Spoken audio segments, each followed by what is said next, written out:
నా పేరు గాడప్పారావు, వ్యవసాయ కార్మిక సంఘం జిల్లా కార్యదర్శిని. ఈరోజు వర్షాలు ముందుగుంటా వచ్చాయి, 3 పంటలు పండించుకోవచ్చని మన సాక్షాత్తు రాష్ట్ర ముఖ్యమంత్రి గారే చెప్తున్నారు.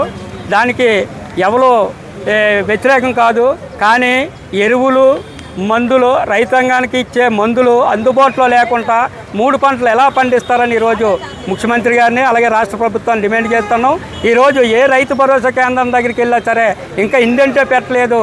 మేము ట్రాన్స్ఫర్లో ఉన్నాం, ట్రాన్స్ఫర్లో సెక్షన్లో ఉన్నాం కాబట్టి మా ఇండెంట్ ఇంకా పెట్టలేదని చెప్తున్నారు.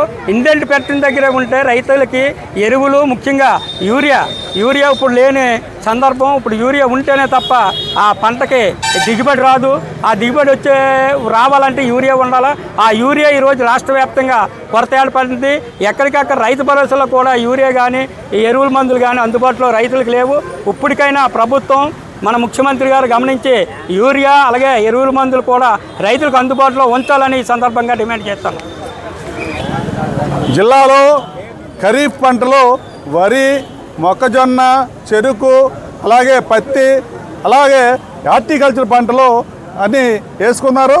ఈరోజు వాటికి సక్రమంగా ఈ సమయంలో ఎరువులు అయిపోతే తగిన దిగుబడులు రావు. ఈ పరిస్థితుల్లో జిల్లాలో ఏ రైతు సేవా కేంద్రంలో కానీ పిఎస్సిసిలో కానీ అనేక సెంటర్లలో ఎరువులు అందుబాటులో లేవు. ముఖ్యంగా యూరియా అసలు అందుబాటులో లేదు. ఎక్కడ ఉన్ని దగ్గర కూడా అరకరకగా పెడుతున్నారు. దానిలో రైతులకు సక్రమంగా అందకపోవడం వల్ల రైతాంగం ఆందోళనకు గురవుతున్నారు. ఈరోజు ముఖ్యంగా జిల్లాలో ఈ ఎద పద్ధతి వేస్తే పెట్టుబడులు తగ్గుతాయని ఎక్కువ ఎదకెళ్ళారు. ఈరోజు 25 రోజులు అయిపోతుంది ఆ పంట వేసి. దానికి ఇప్పుడు టైం మీద ఎరువు అయిపోతే దిగుబడిలో దాని ప్రభావం చూపిస్తుంది.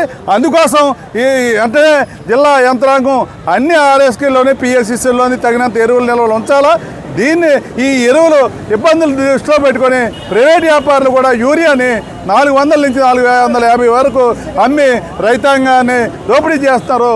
అందుకోసం జిల్లా యంత్రాంగం అన్ని ఆర్ఎస్కేల్లోని పిఎస్సిసిల్లోని తగినంత ఎరువులు నిల్వలు ఇమీడియట్గా వెంటనే తరలించి రైతాంగానికి అందే విధంగా తగు చర్యలు తీసుకోవాలని ఆంధ్రప్రదేశ్ రైతాంగం డిమాండ్ చేస్తున్నాం.